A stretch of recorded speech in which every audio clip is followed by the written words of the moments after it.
कालीठू बढ़ वर्षा 24 घंटे बड़ लघुचाप।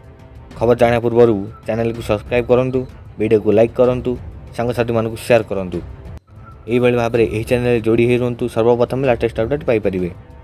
24 घंटे बड़ लघुचाप यही सब अंचल प्रबल अति प्रबल वर्षा सामुद्रिक झड़ मिग्जम तमिलनाडु और आंध्र प्रदेश रे तांडव रचिथिला। वर्तमान भी किसी स्थान में स्थिति स्वाभाविक होना, रेस्क्यू ऑपरेशन एवं भी जारी रही। स्थलभाग छुआ पर तांडव रचिथिला बात्या मिग्जम। एहारी मध्य आउ एक बड़ खबर सामना को आसी। भारतीय पाणीपाग विभाग पक्षर आउ एक लघुचाप आसुवा नहीं चेतावनी दि जाएगी।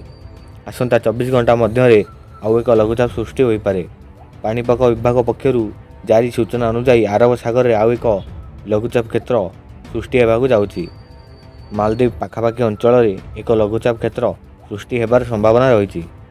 प्रभाव में दक्षिण भारतर विभिन्न स्थान में प्रबल अति प्रबल वर्षा होबार संभावना रही। यह सहित किसी स्थान में काल बैशाखी होगा नहीं पूर्वानुमान कर पाणीपाग विभाग। जदि वीडियोटी भल लगी ताले एबे ही सब्सक्राइब करनियंतु एवं यही भाव में यही चैनल जोड़ी हो रुहतु, सर्वप्रथम लेटेस्ट अपडेट पाइपर।